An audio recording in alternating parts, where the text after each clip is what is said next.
Gym partner rugged and fitness multiplex Kolhapur डायलेम प्रस्तुत भावा विषया टॉक विथ प्रणव या शोमध्ये आपलं सगळ्यांचं स्वागत आहे. पब्लिक किंग हिंद केसरी हारण्या म्हटलं की एक चर्चेचा विषय सगळीकडे होते. याच बैलाचा इतिहास जाणून घ्यायला मी आज आलो आहे. तर चला तर बघूया यांचा विषयाड काय आहे.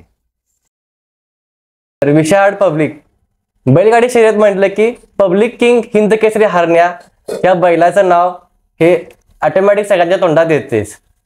तर याच बैलाबद्दल आपण सगळ्या गोष्टी जाणून घेण्यासाठी आज आलो आहे सचिन पाटील यांच्यासोबत.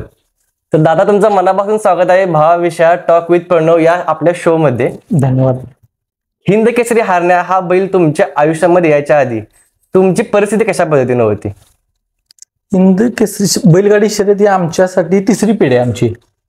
आणि हिंद केसरी हारण्या जसा आला तसे आमच्या आयुष्य म्हणजे आमच्या आर्थिक परिस्थितीमध्ये सुद्धा सुधारणा झाली आणि आमचे जे मनोबल आहे ते सुद्धा त्या बैलाच्या मान सन्मानामुळे मानपणामुळे उंचावलं गेलं. ज्यावेळी तुम्ही हारण्याला खरेदी केला बरोबर त्यावेळी काही गोष्टींना तुम्हाला सामोरे पण जावं लागलं बरोबर. ती परिस्थिती नेमकी कशी होती? हारण्याची आम्ही खरेदी केली 27 जानेवारी 2020 रोजी, म्हणजे त्यावेळी संस्कार झाला. आणि ऍक्च्युली आम्ही त्याला ताब्यात घेतलं 6 फेब्रुवारी 2020 ला. 6 फेब्रुवारी 2020 रोजी आम्ही त्याला घेतला. ज्यावेळी संस्कार दिला त्यावेळी बऱ्याच अफवा उठल्या की यांनी ही फसलीत, ही अडकलीत, की हा बैल बागेवाडी पट्टा सोडला. म्हणजे मूळचा म्हणजे हारण्या म्हणजे शर्यतीसाठी तयार झाला जास्त प्रमाणात तो बागेवाडी चौले घरामध्ये. तर तो बैल त्याच पट्ट्यावर पळतोय किंवा बाहेरच्या पट्ट्यावर पळत नाही किंवा तो बाहेरच्या पट्ट्यावर पळायला लागला की मध्येच बसतोय, अशा बऱ्याच अफवा किंवा बरंच काही लोकांनी पसरवलं. मग आता आमचं तर संस्कार तर दिलाय, बैल घेतला तरी पाहिजेच, नाही घेतला तर बदनामी होणार. आणि या राऊंड क्षेत्रामध्ये कसं असते की एक वेळ हे झालं तर ते व्यवहार पूर्ण करावा लागतो, नाहीतर संस्कार वगैरे सगळं सोडून द्यावं लागते. पण असं बरंच लोकांनी कन्फ्युज केलं, आता घ्यायचा तर निर्णय झालाय तर घेतलाच पाहिजे. आणि त्या हिशोबाने आम्ही 6 फेब्रुवारी रोजी बैलाची पूर्ण रक्कम भागवून आम्ही त्यावेळी बैल कोल्हापूरमध्ये आणला. बैलाचा सुरुवातीचा काळ हा कोल्हापूरमध्येच गेला की आपली केरलीमध्ये शेती आहे. केरलीमध्ये 6 फेब्रुवारीला आणला. त्यानंतर 17 फेब्रुवारीला त्याची पहिली शर्यत शिरोळमध्ये, तिथं आमच्याच घरच्या बैलासोबत त्याचा पहिला नंबर आला. केरलीमध्येच तो एक महिनाभराचा कालावधी थांबला. त्यानंतर 15 मार्चला कोरोना आलाच, बऱ्यापैकी कोरोना आला, शर्यती वगैरे किंवा असं हे झालं. मग त्यानंतर आम्ही त्याला कोल्हापूरमध्ये आसुळे पोर्ले म्हणून आमच्या आईचं माहेर म्हणजे आमच्या मामाचं गाव, तिथं त्याला थोड्या दिवसासाठी तिकडे पाठवला. तिथं पण मला वाटतं साधारणतः जूनच्या 5-6 तारखेपर्यंत होता. पाऊस वाढायला लागला आपल्या कोल्हापूर जिल्ह्यामध्ये, तुम्हाला तर माहिती आहे पाऊस जास्त प्रमाणात होतोय आणि त्याचं संगोपन करणं थोडं जिकिरीचं व्हायला लागलं. मग त्यानंतर आम्ही त्याला अकलेमध्ये संदीप झिंजे म्हणजे ज्यावेळी हारण्या घेतला त्यावेळी सुद्धा आमच्याकडे बरीच बैल होती. मग त्यांचं संगोपनाची सगळी जबाबदारी संदीप झिंजेंच्याकडे होती. सांगली जिल्हा, जत तालुका, अंकलेगाव, तिथं. मग आम्ही याला पण तिकडेच घालवला. ते पहिल्यापासून तुमच्या सोबत होते संदीप झिंजे आहेत ते? संदीप झिंजे आमच्या सोबतच होते. संदीप झिंजेंच्या आधी त्यांचे मामा आप्पा पुणेकर होते आणि गाडी हाणायचे त्यावेळी अनिल पुणेकर म्हणजे संदीप झिंजेचेच 2 नंबरचे मामा. आप्पा पुणेकर मोठे आणि हे 2 नंबरचे मामा. आता क्रिकेट वेळा देशातील फुटबॉल वेळ एक शहर आहे, बरोबर, त्यात कुस्ती आहे. फुटबॉलसाठी पण जसं प्रेम फुटबॉलसाठी आहे तसं कुस्तीसाठी पण आहे.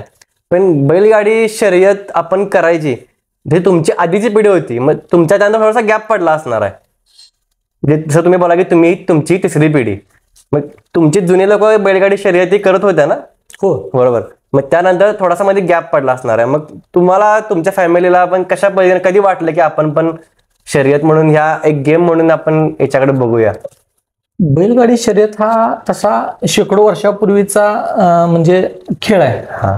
म्हणजे अगदी हा मर्दानी खेळामध्ये जुन्या काळात गणला जायचा. आणि आमचे आजोबा यांनी माझ्या जन्माच्या आधीपासूनच हा म्हणजे छंद जोपासलेला आहे. मग त्यानंतर आमचे काका त्यांनी जोपासला आणि त्याच्यानंतर आता आम्ही जोपासतोय. म्हणजे असा गॅप तसा नाही पडला. होते प्रत्येक वेळी कोणता ना कोणता तरी बैल आमच्याकडे होताच. म्हणजे बैलाची नाळ आणि तुमच्या फॅमिलीची पहिल्यापासून म्हणजे आमचं कुटुंब शेतकरी कुटुंब. थोडक्यात सांगायचं झालं तर आम्ही जरी व्यावसायिक असलो तरी आमचा प्रमुख व्यवसाय हा शेतीच. बरोबर. आता आपण थोडंसं शर्यतीबद्दल बोलूया. आता मला जिथपर्यंत माहिती आहे की बैलाला ट्रॅकवरती पळवायचं म्हटलं की त्याला वेगवेगळ्या प्रकारे म्हणजे ट्रेनिंग म्हणजे मॅचेसच्या आधी काही शॉक दिला होता, वेगवेगळ्या विशिष्ट प्रकारे करंट किंवा अजून काहीतरी दिला असेल जेणेकरून आपला बैल हा पहिल्यांदा आला पाहिजे. तर याबद्दल तुम्ही काय सांगू शकाल? आणि मग आपण थोडंसं परत हारण्याच्या चपळाईबद्दल बोलूया.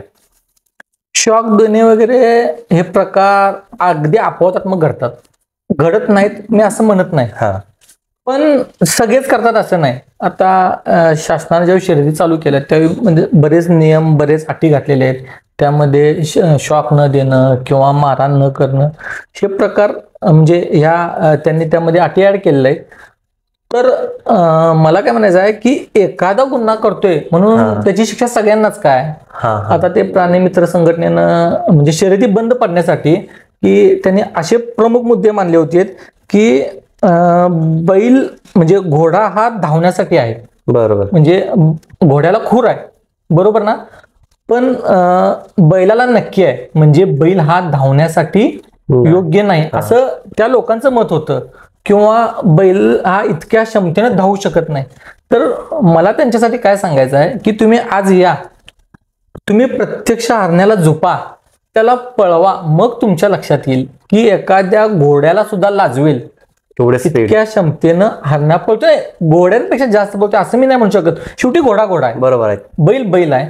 आता सांगायचं तर आपण आता तुम्ही तर म्हणजे फुटबॉलमध्ये तुम्हाला भरपूर किताब मिळाले, तर फुटबॉलची मॅच ही 90 मिनिटाची असते, बरोबर. 45 मिनिटाचा हाफ असतो, बरोबर. 45 मिनिटाचा हाफ आणि पुढचा 45 सेकंड हाफ, बरोबर. तर माणूस 45 मिनिटं पळू शकतोय, तर बैल 10-15 मिनिटं का पळू शकत नाही? आता जर बघितलं तर आपली पंढरीची वारी चालू आहे की लोक भक्तिभावानं, आता कोल्हापूर ते पंढरपूर किमान 180 किलोमीटरचं अंतर आहे, तर आपण मनुष्य 180 किलोमीटर चालू शकतो, बरोबर आहे ना. बरोबर. आता पोलीस भरतीसाठी किंवा मिलिटरी भरतीसाठी 5-5, 10-10 किलोमीटर पळायला लागते लोक, म्हणजे मिलिटरीमध्ये भरती होण्यासाठी किंवा पोलीस भरतीसाठी. मग माणसाला 2 पाय आहेत, बैलाला 4 पाय आहेत, पण बैल का नाही पळू शकत? बरोबर. एक साधं उदाहरण आहे. आणि म्हणजे जुन्या काळामध्ये युद्धासाठी किंवा ह्याच्यासाठी असू दे, त्या तोफगोळे वाहण्यासाठी असू दे, किंवा इकडून तिकडं म्हणजे वाहतुकीसाठी बैलांचा वापर केला, अशी बऱ्याच ठिकाणी नोंदी आहेत. त्यामुळे ते एक लोकांचं म्हणणं साफ चुकीचं आहे. आता शॉक देणं म्हटला तर जी देतात त्यांच्यावर कारवाई करा ना. आता म्हणायलाच गेलं तर चोरी दरोडे पण होतात, बरोबर, खून होतात.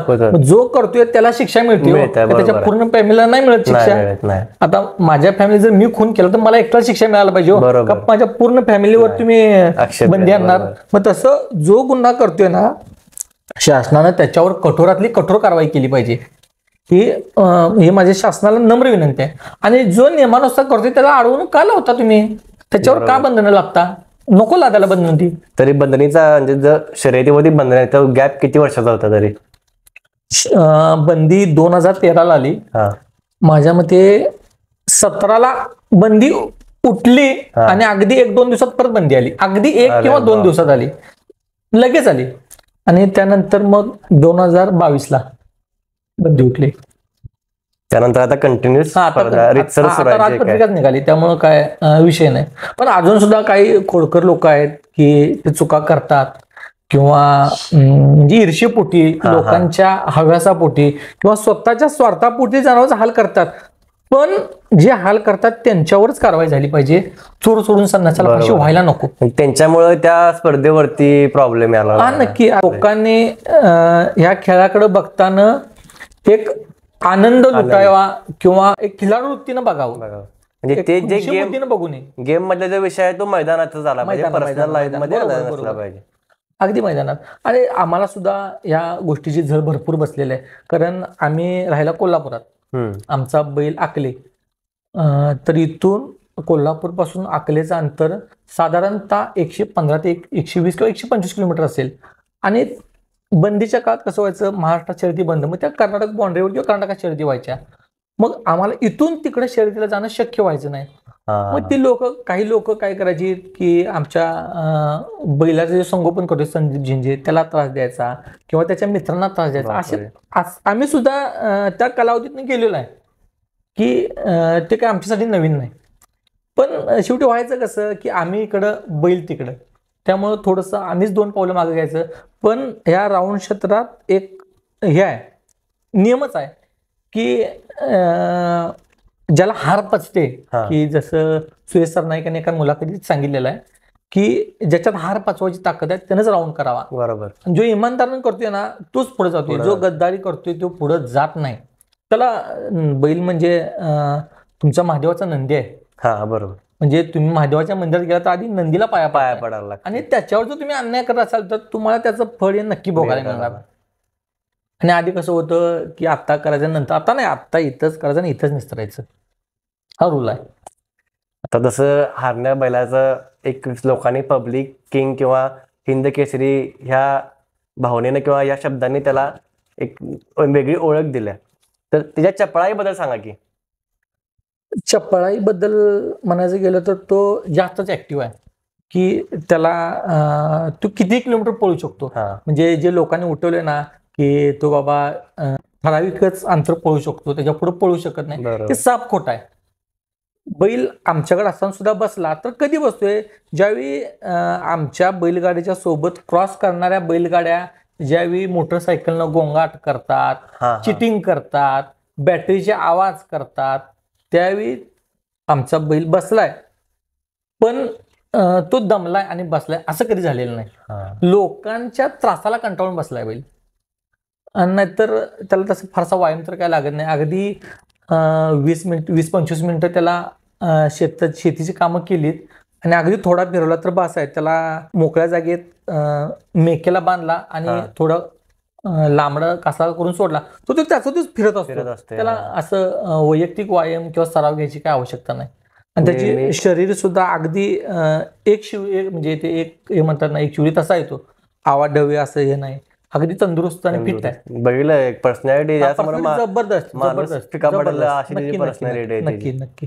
म्हणजे मी काय विचार केला होता की जसं एका प्लेअरला घडवायला वेगवेगळ्या पद्धतीने त्याला ट्रेन केलं जाते, ते मेंटॅलिटी असू दे, फिजिकल असू दे, किंवा अजून बऱ्याच गोष्टींना एका खेळाडूला ट्रेन केलं असते. तर मला वाटलं की ह्या कसं जनावर एकटा असताना वेगळा असते आणि तो पब्लिकमध्ये ज्यावेळी धावतोय त्यावेळी तिची मेंटॅलिटी थोडीशी चेंज झालेली असते, कारण की लोक त्रास देणारे पण आजूबाजूचे भरपूर असतात. मग मी तसा विचार केला होता, म्हणून मी हा प्रश्न तुम्हाला विचारला. बरोबर. अजून तुम्हाला सांगायचं झालं तर तो ज्यावेळी शर्यतीच्या ठिकाणी जातो त्याच वेळी तो थोडासा चिडका बनतो, म्हणजे गर्दीमुळे वगैरे. इतर वेळी ज्यावेळी तो आकलेमध्ये त्याच्या ठिकाणी असतो त्यावेळी तो अगदी शांत स्वभावाचा असतो, म्हणजे कुणाला त्रास देणार नाही, कुणाला मारायला जाणार नाही, अगदी शांत असतो. की जर त्याच्या प्रेमानं जवळ गेलं तर तो अगदी जवळ येऊ देतो. पण शर्यतीच्या ठिकाणी नाही. त्याला म्हणजे त्याचं हृदय माणसाचं आहे आणि शरीर बैलाचं आहे. त्याला ईर्ष्या राग प्रचंड आहे. त्याला फक्त एवढंच माहिती आहे की मला पळायचं आहे आणि पहिला नंबर करायचा आहे, दुसरं त्याच्या डोक्यात काही नाही, फक्त मला नंबर करायचा आहे. मग ती जोडीला कोण आहे का आहे ही गोष्ट नंतरची. आणि तसं जर बघितलं तर या अलीकडच्या काळातच आम्ही म्हणजे आपला बैल जनरललाच पळतोय, म्हणजे जनरल म्हणजे टॉपचा गट, जसं तुमच्या फुटबॉलमध्ये सिनियर लीग वगैरे असं तसं. तर त्यामध्ये आता अलीकडच्या काळातच आम्ही जनरलची बैल त्याच्यासोबत पळायला झुपलीत. पण याच्या आधी सर्रास त्याच्यासोबत ब गटातलीच बैल झुपून आम्ही नंबर केले, म्हणजे खालच्या गटातली बैल झुपूनच नंबर केले. मग स्पीड मॅच व्हायचं दोघांचं, हारण्या मॅच करून घेतो, ओढत आणतो तो. त्याचं हे आहे, त्याचं टॅलेंट आहे ते. त्याला म्हणजे आपल्यासोबत आलेला बैल हा आपलाच मित्र आहे या भावने नाही, त्याला ओढून आणायचंच, तिथं एक्सक्यूज नाही. आता याचं एक बेनाडीला शर्यत झाली, 5 लाख रुपये बक्षीस होतं, जोल्ले वहिनीने ठेवलं होतं, म्हणजे आपलं कर्नाटक आणि महाराष्ट्र बाउंड्री होतं. तर त्या शर्यतीमध्ये जाऊन यायचं अंतर साधारणतः 5.5 किलोमीटर असेल. तर शेवटच्या 1.5 किलोमीटरमध्ये हारण्या कमीत कमी 5-6 नंबरला पळत होता आणि अगदी रेस संपायच्या वेळी 1 नंबरच्या गाडीतून क्रॉस घातला होता. जी पाठीमागं लोक होती ना की ती असं म्हणली होती की आता म्हणजे हारण्याचा नंबर नाही, पण पट्टा संपायच्या वेळी त्यानं 1 नंबरच्या गाडीला क्रॉस घातला होता. म्हणजे ही एक धक्कादायक गोष्ट होती, शॉकिंग, प्रचंड. त्याच्यासोबत बैल सुद्धा चांगला होता. त्याची काय ते म्हणजे आकल्यामधल्याच नामदेव जानकरांचा गुलब्या, काहीतरी त्याची तब्येत ठीक नसेल किंवा काहीतरी होऊ शकते, तो शेवटी बोलू शकत नाही. त्यामुळे तो थोडासा कमी पळाला होता, पण हरण्यानं त्याला हे केलं होतं, आता कव्हर केलं होतं. आता ज्यावेळी तुमचा बैल जो हरण्या आहे तो ट्रॅकवरती पळत असते, त्यावेळी काही असे लोक आहेत ज्यांना या गोष्टी बघवत नाहीत, हरण्या 1 नंबर येते, की मला समजले की काही गोष्टींना त्याला बैलाला पण सामोरं जावं लागते. कोण दगड मारते, कोणी टॉर्चर करत असतात, या गोष्टीत असे नाना प्रकार झालेत की जे आमचे गाडीवान आहेत की त्यांना टॉर्चर करणं, गाडी हाणता म्हणजे जेव्हा ते गाड्या हाणत असतात तेव्हा मोटरसायकलवरून जाऊन कोणीतरी त्यांना दमदाटी करणं. आता आम्ही तर कसं आहे, आम्ही प्रोफेशनल वागतो की ते बाकी लोकांसारखं जायचं कुठेतरी, असलं आम्हाला नाही आवडत. आम्ही ती नंबर करायची जबाबदारी हरण्याची आहे, आम्ही नाही पळत, बैल पळतोय आणि तो त्याची जबाबदारी 100% पार पाडतोय. मग आम्हाला ग्राउंडवर उतरून काय करायचं आहे? आमचा विश्वास आमच्या हरण्यावर आहे. दुसऱ्या लोकांचा त्यांच्या बैलावर विश्वास नाही म्हणून ते खोडी करतात, ते त्यांचं कर्म, आम्ही आमचं कर्म. हरण्याला काय फरक पडत नाही, त्याला फरक पडत. त्याला असं झाले बरेच वेळा, यमकरमठीला गाड्या अडवल्या, म्हणजे असं बरेच ठिकाणी झाले. अशी लोक आहेत की त्यांच्या काहीतरी मॅटरमुळं त्यांना आम्ही 4-4 महिने पोचले आमच्या घरी, आणि तीच लोक आज हरण्याच्या पराभवासाठी एक संपूर्ण प्रयत्न करतात, कट कारस्थान करतात. असे सुद्धा लोक आहेत. मी त्या लोकांना म्हणजे आता काय त्या लोकांबद्दल बोलू, ज्यांना मिठाचं जाण नाही त्या लोकांना आपण बोलू शकत नाही. त्यांचं कर्म आहे. मी बघितलं, एक फोटो बघितला होता की त्यामध्ये बहुतेक हरण्याला कोणीतरी डिवरलं होतं आणि त्याची मान अशी वाकडी होती, तरी पण त्याचं स्पीड होतं. बरोबर. मला दादांनी मगाशी फोटो दाखवला, मी पण विचार केला की ह्या सिच्युएशनला पण तो बैल तो स्पीड धरतोय, म्हणजे काय तरी चिकाटी आहे की जिंकायचं आणि सगळ्यांच्या वर झालं होतं. आपल्या कोल्हापूरमध्ये जांभळीला हरण्या पहिला नंबर पळत होता आणि वळते वेळेस हरण्याच्या जोडीचा बैल धोंडराम गाडग्यांचा छब्या त्याची व्यसन धरली होती, आणि मग व्यसन धरल्यानंतर तो बैल दबकला. तो नंतर बैल म्हणजे पळेच ना थोडा वेळ. मग पाठीमागच्या 5-6 गाड्या अगदी 400-500 मीटर पुढे गेल्यानंतर पुन्हा गाडी पळायला लागली आणि पट्टा शिवायच्या वेळी पुन्हा तिनं 2रा नंबर मिळवला. म्हणजे हे टॅलेंट आहे. लोकांच्या या वाईट याला सुद्धा हरण्याने चॅलेंज केले, आणि आजपर्यंतचा इतिहास आहे की लोक जेवढा विरोध करतील तेवढा हरण्यात जास्त पळतोय. होते विरोध होते, त्याला पण किती समजते. त्या दिवशी आम्ही म्हणजे चर्चा होती की ही अशी करल्या ती तशी करल्यात, आणि नेमकं दुसऱ्या दिवशी हरण्यात डबल पळतोय. त्या यांनी सुद्धा आत्ताच्या काळात जुने आणि जाणकार गाडीवान म्हणले तर दिलीप बुरशी, त्यांनी त्यांच्या एका बाईटमध्ये असं सरळ म्हणलेलं आहे, हरण्याला मारतो म्हणून लय जण मिलीत का, हरण्याची गाडी कुणाला मिली नाही याचा अर्थ काय की त्याला कुणी पराभूत करू शकलं नाही, असं तिने एका बाईटमध्ये स्पष्टच म्हटले.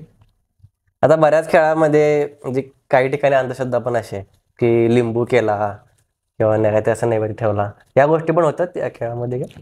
अहो, जर लिंबू करून हे होत असतं की नाही, आजच्या घडीला तुम्ही 50 लाख 1 कोड देतो म्हणला तर हरण्यासारखा बैल मिळत नाही. मग हरण्यालाच का लोक डिमांड करतात? एखादा ऊस वाटताला 50,000चा आणायला लिंबू करताना करा की नंबर. जे लिंबूच्या जेव्हाच होते की नाही, आम्हाला आमच्यावर सुद्धा टीका झाल्यात की तुम्ही लिंबू करताय, अमुक कर. आम्ही लिंबूच करत असतो ना तर काही वेळा आमचा सुद्धा पराभव झालाय, आम्हाला सुद्धा अडचणी आल्यात. आता आमचा बैलाच्या सुद्धा पायाला जखम झाली, इजा झाली, मग टीका झाली. आणा अवताची बैल आणा, ऊस वाढतेली बैल आणा, 30-40 हजार 50,000 मिळतात, देवरेशाला द्या लाख 2 लाख रुपयाने पळवा. बरोबर. जर तुम्हाला असं वाटत असेल तर. काय लोकांचा या गोष्टीवरती म्हणजे विश्वास पण आहे, म्हणजे चर्चा पण असते, म्हणून मला असं वाटलं की तुमच्याकडूनच विचारलं की काय क्वालिटी आहे. दुसरी गोष्ट सांगायची म्हटलं तर जर तुम्ही हे म्हणत असाल तर संदीप झिंजे बरेच वेळा न आंघोळ करता बैल घेऊन शर्यतीला जातोय, मग ती अंधश्रद्धा म्हणायची का? बरोबर आहे. असं उठते तोंड गडबड असते, त्याला पण त्याची फॅमिली आहे, त्याची शेती म्हणजे शेती आहे, आणि त्याचं शेतीवरच सगळं अवलंबून आहे. मग कधी कधी तो रात्री उशिरा घरी येतो किंवा त्याला बाकीची काहीतरी कामं असतात, उठायला उशीर होतो, अंतर लांबचं असतं, तरी तो उठतोय, हातपाय धुतोय आणि बैल घेऊन जातोय न आंघोळ करता. पण मग ती त्याला काय म्हणायचं? काय नाही, हे लोकांचं भ्रम आहे. असं असतं तर लय झालं असतं. मग लिंबू करताय की नाही, मग लिंबू करून तुम्हाला हरण्याला का थांबवता येईना? बरोबर आहे ना. आज मला वाटते 3-4 वर्ष झालं हरण्या हेच आहे, टॉपलाच आहे. पण तुम्हाला काय करता येणार? करता येणार. बरोबर आहे ना. आणि जर तसं असेल ना तर हरण्याच्या आधी ॲट अ टाइम 5-5, 7-7 बैल आमच्या दावणीला होते. मग त्यावेळी आम्हाला का नाही घडलं? आत्ताच का घडलं? याचं कौशल्य फक्त आणि फक्त हरण्याला. ते एक परमेश्वराने दिलेलं आम्हाला देणगी आहे. असं हे नाही. त्यासाठी महादेवाने त्याला कुठंतरी पुण्य करावं लागतं तर फळ मिळतं. नाहीतर तुम्ही काय म्हणतात की ते मनात नाही भावाने देवा मला पाव, असं नाही होत. तुम्ही काहीतरी करा तर देव तुम्हाला काहीतरी देईल. बरोबर. असं तुम्ही तुमच्या गेमशी प्रामाणिक राहा. बरेच वेळा असं पण झालंय की आमचा पराभव झालेला आहे, पण आम्ही खिलाडू वृत्तीनं आम्ही कुठं भांडणं केली नाहीत, कुणाला काय मारायला गेलो नाही, कुणाला जाब विचारला नाही, कधी नाही केलं आम्ही. पण एक आहे, हरण्या पुढच्या मैदानाला ती गाडी ताणून मारतोय. हरण्याची एक टॅगलाईनच आहे की हरण्या कुणाचं ओझं जास्त दिवस डोक्यावर ठेवत नाही. तिथंच उत्तर द्यायचं त्याला. देतो नक्की देतो. आता तसं बघायला गेलं तर हरण्याचं रुटीन कसं असते दिवसाचं? हरण्याचं असं रुटीन म्हणजे अगदी साधा आहे. त्याचं जर तुम्ही आता राहण्याचा जर तळ बघितला तर अगदी नॅचरल, की जसं जुने पाडा वस्त्या होत्या त्यामध्ये कसं त्या बांबूच्या काट्याचं किंवा चिव्याच्या ह्याचं घर असायची, त्याप्रमाणे त्याचा साध्या प्रकारचा गोठा आहे. बसायला फक्त त्याला मॅटिंग आहे. त्याचं खाणं पिणं अगदी नॅचरल, जे काय नैसर्गिक आहे. त्याला असं वेगळं एनर्जी ड्रिंक, एनर्जी फ्रूट असा काय प्रकार नाही. जे नॅचरल आहे ते, त्याच्या व्यतिरिक्त काय नाही. मग स्पर्धेच्या आधी आणि स्पर्धेनंतर तिच्या कशा पद्धतीनं काळजी घेतली जाते? काळजी त्याचा विषयच येत नाही की तो म्हणजे देवानं त्याला पळण्यासाठीच तयार केले. त्यामुळं काळजी हा त्याला विषयच येत नाही. पळणे आणि संध्याकाळी परत तो फ्रेश असतो. बाकीचे लोक बैल काय होतात की पळाली की त्यांना 2 दिवस 4 दिवस आजारण होतं. आता बेनाडीसारखा पट्टाला जर बैल पळाला तर ती बैल 4-4, 5-5 दिवस आजारी पडतात. पण हरण्यात असं कधीच झालं नाही. सकाळी बेनाडचं मैदान झालं, संध्याकाळी गेलं तर हा उट्ट्या काढत असतोय, उड्या मारत असतोय, खुश असते. खुश. त्याचं अजून एक काय की जसं आता खेळापूर्वी आपल्याला थोडं वेळ वॉर्मअप करावं लागतं. नाही, थोडं उपाशी राहावं लागतं, थोडे का. मग तसं बाकीच्या बैलांचा पण पण याचं उपाशी ठेवायला लागत नाही. हा जायच्या कालावधीपर्यंत सुद्धा वैरण खातो. गाडीत त्याला चढवला म्हणजे गाडी आली की स्वतःहून गाडीत उडी मारून चढतोय आणि ते आपोआप त्याचं म्हणजे पोट रिकाम करून घेतोय तो. त्यामुळे त्याची एनर्जी लॉस होत नाही. बाकीच्या बैलांना उपाशी ठेवल्यामुळे त्यांची एनर्जी लॉस होते, पण याची लॉस होत नाही. हा एक त्याचा प्लस पॉईंट आहे. आता जसं हारण्याला स्पर्धा जिंकल्यानंतर किंवा हारल्यानंतर ह्या गोष्टी त्याला समजतात, त्या भावना कशा असतात? नक्की. ज्यावेळी तो पहिला नंबर होतोय त्यावेळी तो अगदी असं उत्साह असतोय. म्हणजे आता का असतोय हे माणसात तेज असते. आता दानोळीलाच असं झालं होतं. आता तुम्ही मगाशी जसं विचारला की वाईट लोक सुद्धा किंवा काय, तर दानोळीला गाडी वळायला गेल्या आणि वळशाचं अंतर थोडं जास्त होतं आणि अचानक अलीकडे अंतर केलं. हे आमच्या गाडीवान होते अनिल बनकर, त्यांना माहीत नव्हतं. मग गाडी आमची पुढे गेली, एकच जवळजवळ अर्धा किलोमीटर पुढे गेली. ह्या गाड्या वळून परत गेल्या. त्याही सुद्धा दोनराम गाडग्यांचा छब्या आणि हरण्याच होती आणि वळून आली. वळून येऊन त्यानं परत ह्या गाड्यांच्या मध्ये तो मिक्सअप झाला आणि वेग आवरला नाही. पाण्यानं लागल्यावर पुढच्या गाडीवाल्यांनी बैल ओढून धरली आणि हा बैल डायरेक्ट पुढच्या गाडीत चढला. कुणाचा आपला दोनराम गाडग्यांचा छब्या, आणि तो बैल पडला. ते बैलाचा पराभव. त्यावेळी अक्षरशः बैलाच्या डोळ्यातून अश्रू येत होते.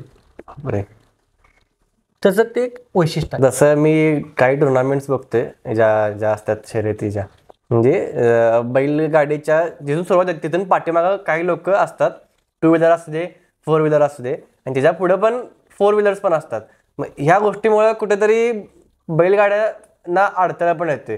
त्याबद्दल तुम्ही काय सांगू शकाल का? ट्रॅकच्या मध्ये पण असतात. ट्रॅकच्या मध्ये ह्या गाड्या सोडायलाच नको. आता एक्सएमबीला सुद्धा झालं आमचं. मला वाटतं अर्धा 1 किलोमीटरच्या अंतरानं आपली गाडी पहिल्या नंबरला पळत होती आणि आपल्या बैलगाडीच्या पुढं पोलिसांची कार होती, व्हॅन म्हणजे गाडी होती. आणि पब्लिक त्या आडवा आल्यामुळं पोलीस गाडीचा वेग कमी झाला आणि त्यामुळं आता हरण्यात थडकणारच. तो त्याची चपाई त्यानं दाबून म्हणजे दोन्ही पण बैल शाणी तिने गाडीला ओव्हरटेक करण्याचा प्रयत्न केला आणि डायरेक्ट गाडी पब्लिकमध्ये घुसली. त्यामुळे ट्रॅकमध्ये 2 व्हीलर 4 व्हीलर अजिबातच यायला नको. बरोबर. त्यांचं कौशल्य शर्यत त्यांची आहे, तुमची थोडीच आहे. तुमच्या 2 व्हीलर 4 एन्जॉय केलं तरी बास आहे की. तुम्ही पळणार आहे का? बैल पळणार आहेत, त्यांच्यासाठी ट्रॅक आहे, त्यांची शर्यत आहे, ती पळू देत. लोकांना काय वाटतं म्हणजे हाऊस असते थोडा बैलगाडी सोबत आपण झेंडा घेऊन फिरायची, पण त्याचा तोटा पण त्या शर्यतीमध्ये असा प्रकार आम्ही तर कधी नाही केला. ते त्यांच्या पाठीमागून जाणं, त्यांना मारहाण करणं हे आपल्या बुद्धीलाच पटत नाही. बरोबर. ज्यांची बैल कुंकवते ती करत असतील, मोटिवेट करायला. बरोबर बरोबर बरोबर. हारणारा सुरुवातीला एकदा सांगितलं की पाक म्हणजे शेवटच करून टाकते. शेवट शेवट शेवट शेवट बैलगाडीवरती जे चालक असतात तर चालकांबद्दल तुमचं मत काय आहे? आमच्याकडे हरण्या आणल्यानंतर त्याची सुरुवात अनिल पुणेकरने केली, मग त्यानंतर बंडा किल्ल्याने सुरू केली आणि अडचणीच्या वेळी आम्हाला मदत केली म्हणली तर शानूर भैयाने. एकसंब्याला परिस्थिती अशी होती की जग जाहीर होतं की हरण्या नंबर करणार, कारण आमच्याकडं चालक नव्हता. ॲक्च्युली आमचे त्यावेळी परमनंट चालक होते बंडा किल्लारेच, पण त्यांच्या काही अडचणीस्तव ते गाडीत बसू शकले नाहीत आमच्या. ते त्यांचं तसं काय हे नाही, ते पण फ्री माइंडचे आहेत. मग त्यावेळी आमच्याकडं गाडीवान नव्हता की गाडीवान बसवायचा कोण. माहीत होतं हरण्या नंबर करणार, पण त्यावेळी गाडीवान पण त्या कॅपॅसिटीचा पाहिजे ना. तर त्यावेळी त्या शानूर भैयांनी आमची गाडी आणली. शानूर भैया आणि संदीप झिंजे स्वतः. संदीप झिंजे मागं बसले तर काय टेन्शन नसायचं आम्हाला, पण तरी सुद्धा पुढचा चालक इथं काय हे नाही हो. 17 लाखाचं बक्षीस म्हणजे वर्ल्ड कपच जवळजवळ. बरोबर. आणि त्यात एक चूक म्हणजे नजरहाटी दुर्घटना घटी अशा प्रकारचा हे होता. आणि त्यात त्या शानूर भैयाने अगदी उत्कृष्ट प्रकारे गाडी आणून गाडी भले पब्लिकमध्ये गेली. पब्लिकमध्ये एकदा गाडी गेली की बाहेर काढणं सोपी गोष्ट नाही आहे. एवढ्या लाखो लोकांच्या मध्ये गेलेली गाडी त्यांनी परत बाहेर काढली आणि परत नंबरच केला त्यांनी. म्हणजे शानूर भैयांचा सुद्धा चालू असताना गाडी पब्लिकमध्ये गेलेली. जे मगाशी जसं मी तुम्हाला सांगितलं ना की पोलीस गाडी आडवी आल्यावर बैलाने काय केलं दोन्ही की तिला ओव्हरटेक करण्याच्या नादात पब्लिकमध्ये गाडी घुसली. मग एकदा पब्लिकमध्ये घुसलं की जवळजवळ 10-12 लोक गाडी खाली हे झाले. पण त्यात सुद्धा त्यांनी बैलांना पुन्हा या आणून त्या पब्लिक मधून गाडी काढली त्यांनी आणि नंबर पटकावला. ते त्यांचं कौशल्य आहे. जसं बंडा खिलारने सुद्धा ज्यावेळी चाक मोडलं होतं त्यावेळी सुद्धा त्यांचं कौशल्य होतं. मी बघितलं व्हिडिओ, ती चाक मोडले तरी पण तो बैल व्यवस्थित पळवत होता. बरोबर बरोबर. ते गाडीवानांचं सुद्धा कौशल्य असते. बैल पळतोय की, पण त्यात कुठंतरी फुल ना फुलाची पाकळी त्यांचं योगदान सुद्धा महत्वाचं आहे. जसं अनिल पुणेकरने सुद्धा सुरुवातीला त्याला चांगला रूट लावला. सध्या तुमचे कोण गाडी चालक आहेत? असं परमनंट कोण नाही की कोणी आणतं. कोणी सिद्धेवरच्या बंडामामाने आणले, आगळगावच्या संजू मामाने आणले, अनिल बनकरने आणले, कोणी आणतं, संतू पांडे कोणीही गाडी आणतं, त्याच्याबद्दल नाही. पण एक्सएमआयला कसं होतं की तो एवढी मोठी शर्यत त्या कोणाला पण वाटणार की आपला गाडीवान स्पेशलच असायला पाहिजे, त्यामुळे तो तसा प्रसंग घडला होता. तर जसं शर्यती क्षेत्रामध्ये तुम्हाला काही लोकांचा विरोध झाला, काही लोकांनी कट कारस्थानं केली तुमच्याबद्दल, पण तुम्हाला प्रेम पण त्या पद्धतीने भरपूर प्रमाणात मिळाले. कशा पद्धतीने मिळाला लोकांचा सपोर्ट तुम्हाला? अगदी बरोबर. म्हणजे लोकांच्या सपोर्ट शिवाय सुद्धा आम्हाला एवढं उच्च पातळी गाठता आली नसती. जर आता तसं जर पट्ट्यावर गेलं तर लोक आमचा हरण्या आला किंवा माझा हरण्या आला असं संबोधतात. म्हणजे हा फक्त आमचा बैल नाही किंवा हा कोल्हापूर सांगलीचा बैल नाही. म्हणजे त्याचं मालकत्व कोल्हापूरचं असलं तरी त्याचं पालनपोषण सांगली जिल्ह्यात आहे. म्हणजे जेवढा कोल्हापूरचा हक्क आहे तेवढा सांगली जिल्ह्याचा सुद्धा त्याच्यावर हक्क आहे. आणि जसं महाराष्ट्राचा आहे तसेच त्याचे चाहते कर्नाटकात सुद्धा आहेत. म्हणजे महाराष्ट्र कर्नाटक या दोन्ही लोकांचा तो चाहता आहे. त्या दोन्ही शर्यती प्रेमींचा तो बैल आहे. म्हणजे तसं जर बघितलं तर तो पट्ट्यावर गेल्यानंतर त्याच्या गाडीतून त्याला बाहेर उतरायच्या वेळी गाडी उतरणे किंवा हे करणे लोक स्वतःहून करतात. जसं की तो त्यांचाच बैल आहे आणि आम्ही कधी असं मिरवतच नाही की तो आमचा बैल आहे. हा बैल सर्वांचा आहे. म्हणजे जसा आनंद आपण वाटला तर तो दुगणित होते, जो तो जकडून ठेवला तर तो मर्यादितच राहतो. तर जसं तुम्ही आता सांगितला, म्हणजे आधी माझे काही लोकांसोबत बोलणी झाले होते, तर त्यांनी पण म्हणले की बैल आमचा आहे. एक आपुलकी तयार झाला आहे त्या बैलासोबत. एक्सएमआयला सुद्धा असं झालं होतं. बैलाच्या भोवती प्रचंड गर्दी होती आणि काही लोक होती तिने ड्रिंक केली होती आणि बैलाला दारूचा आवाज सहन व्हायचा नाही. तो थोडा दंगा करायचा. मी त्यांना प्रेमानं सांगितलं की अरे बाबा तुम्ही लांब थांबा, हे म्हणजे वो बैल हमारा आहे, म्हणजे ती कन्नड असल्यामुळं ती मला हिंदीत बोलायची कारण मला कन्नड कळत नव्हतं. हे बैल हमारा आहे, हम देख लेंगे असं ती म्हणायची. त्यांना मी अगदी कावून सांगितलं, ढकललं, पण ती लोक शेवट पण हटली नाहीत. यावरून त्यांचं बैलाबद्दलचं प्रेम, शेवटी मीच म्हणलो काय असू दे तिकडं, आपणच थांबूया. म्हणजे लोकांना बैलाबद्दलच आपुलकी आहे किंवा तो बैल त्यांचा असल्यासारखंच वाटते. आणि फक्त जेंट्स नाही तर महिला वर्गामध्ये सुद्धा बैलाबद्दल प्रचंड आपुलकी आहे, प्रचंड प्रेम आहे. आता जसं तुम्ही या क्षेत्रामध्ये आलाय, तुम्हाला कोणाकोणाचा सपोर्ट मिळाला? म्हणजे तुमच्या वाईट काळात पण आणि चांगल्या काळात पण त्या लोकांनी तुमच्यासोबत ठाम राहिले. आता तसं मी शर्यतीचं मला जास्त समजायला लागलं 2007 पासून. त्याच्या आधीपासूनच होतं. 2007ला एकसंब्यामध्ये आमच्या म्हणजे जसं आपला वर्ल्ड कप आहे तसं एकसंबा सुद्धा वर्ल्ड कप आहे, तो आम्ही जवळजवळ 4 ते 5 वेळा जिंकलाय. 2007 साली सर्जा नावाचा बैल होता आमचा. तर त्यावेळी त्याचे मॅनेजमेंट आमचे एक चुलते अजित पाटील करायचे, म्हणजे गोगा पाटील आणि अजित हेच करायचे. आम्ही काय लहान त्यामुळं हे व्हायचं. त्याच्या आधीपासून सुद्धा आम्हाला लोकांनी सपोर्ट केलाय की जसे उत्तरेश्वर, कोल्हापूर उत्तरेश्वर शेषन गवळे असतील, गणेश चव्हाण असतील, उत्तम पाटील असतील, किंवा ते गोटू पालकर असतील, बऱ्याच लोकांनी सपोर्ट केलाय आम्हाला. अगदी 2009 साली 8 सालीच आम्ही गाडी पळवून होते. आमचा पहिला सुंदरा म्हणून बैल होता.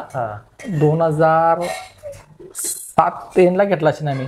2008 साली त्याला पळवायचा होता, पण शर्यती तोंडावर असतानाच त्याचं शिंग मोडलं होतं. त्या बैलाबद्दल आम्हाला कॉन्फिडन्स होता, फक्त तो बैल थोडासा खोडील होता की मधूनच असं काहीतरी बाहेर जाणं किंवा वळल्यानंतर थोडं कमी पळणं, ते थोडी खोड होती. पळायचा, भरपूर पळायचा. त्याच्या 2008ला पळायचा होता, पण त्याचं शिंग मोडल्यामुळे पळवू शकलो नाही. तो त्यानंतर ते 2009 साली पळवला. मग त्यावेळी अशी परिस्थिती होती की आम्हाला पैरे मिळत नव्हतं, बैलासाठी पैरे मिळत. मग जसं आमचे काका गोगा पाटील, अजित पाटील असू देत, किंवा हे शेषन गवळे असू देत, गणेश चव्हाण असू देत, सचिन जाधव असू देत, उत्तम पाटील असू देत, किंवा दुसरे चुलते सुधाकर पाटील, आमचे दादा संदीप पाटील असू देत, यांनी प्रयत्न केलेत. आणि 2009 साली आमचा एकसंब्यामध्ये पहिला क्रमांक आला पहिल्यांदा. तो आमच्यासाठी अस्मरणीय क्षण होता. कारण एकसंब्याला नंबर करायची लई जणांची इच्छा आहे, पण सगळ्यांनाच नाही होत. मग अशा व्हिडिओ दाखवला तुम्ही, हा 2024 आहे. 2009ला आम्ही पहिल्यांदा एकसंबा झाला. त्यानंतर 2009 नंतर 10ला शर्यती झाल्या नाहीत, 2011ला झाल्या. 2011ला कुंबडगी म्हणून आमचा बैल होता, नाग्या, कुंबडगीचा नाग्या. अगदी बैलाची उंची फार कमी होती, एवढाच बैल होता, पण प्रचंड वेग होता. तो एका आठवड्यात 2 वेळा पळाला एकसंब्याला. तो 2 वेळा पहिला नंबर आला. टोटल 3 झाला एकसंब्याच्या. 2009ची 1, 2011च्या 2, 3, आणि 2012 साली कुन्नूर बैजा म्हणून एक आमच्याकडे होता, त्यानं 2012ला केला. त्यानं 2013ला काय नाही, त्यानंतर डायरेक्ट 2017 असे टोटल मी 5 वेळा एकसंबा जिंकलाय. आणि या लोकांच्या सपोर्ट शिवाय किंवा त्यांच्या पाठबळाशिवाय हे पॉसिबल नाहीये, नाही शक्य. विरोध होणार तिथं सपोर्ट सुद्धा होतोय. असं नाही की सपोर्ट झाला नाही, झाला. या लोकांचा प्रचंड सपोर्ट झाला. काही लोकांनी आपले कामं सोडून आम्हाला सपोर्ट केलाय, की स्वतःच्या घरचा विचार न करता किंवा स्वतःच्या याचा विचार न करता त्यांनी आम्हाला सपोर्ट केला. सपोर्ट केलेत, नक्की केलेत. आता कधी शर्यत सुरू होणार आहेत? तरी आता शर्यती सुरूच आहेत अजून सुद्धा सुरूच आहेत. आता पावसात काय होते की थोडासा पाऊस जास्त पडायला लागला की थोडंसं शर्यतीचं प्रमाण अतिशय अल्प येते. आपल्या इकडे नाही, पण तसं सांगली आणि कर्नाटक बाउंड्री तिकडे त्या भागात थोड्याफार शर्यती होतात. हारणे त्या ट्रेस साईडला सुरू आहे का? नाही, हरण्याला काय झालं होतं, पायाला जखम आहे, त्यामुळे आम्ही हरण्याला थोडी विश्रांती दिली. आजच बहुतेक 1 लाखाची शर्यत आहे, पण आम्ही नाही पळवणार. विश्रांती पूर्ण बरा होऊ देईल, कारण तो मैदान गाजवण्यासाठी जन्माला आलाय, त्यामुळे तो गाजवणार मैदान परत. आता पळवायचा, परत त्याच्या पायाला इजा व्हायची, त्याच्यापेक्षा थांबू दे, तो पूर्ण बरा होऊ देईल, परत हारण्याच म्हणतात लोक. थँक्यू सो मच दादा, धन्यवाद. तुम्ही आम्हाला तुमच्या वेळात वेळ काढून किंवा तुमची धावपळ सकाळपासून बघतच होतो, तुम्ही तुमच्या बैलाबद्दल आणि हारण्याबद्दल सगळ्या गोष्टी सांगितलात. काही गोष्टी माहीत पण नव्हत्या, त्या गोष्टी आम्हाला कळाल्या. आणि भविष्यात तुम्हाला सगळ्यांना शुभेच्छा. Thank you so much. धन्यवाद. धन्यवाद. विशाळ पब्लिक, कसा वाटला तुम्हाला आजचा हा पॉडकास्ट हे आम्हाला नक्की कमेंटमध्ये तुम्ही सांगा. आणि चॅनलला नक्की सबस्क्राईब करा, व्हिडिओला भरपूर शेअर करा, कारण बैल हा आपल्या भागातला आणि आपला आहे. आणि असं ढीग विशाळ प्रेम आम्हाला नक्की द्या.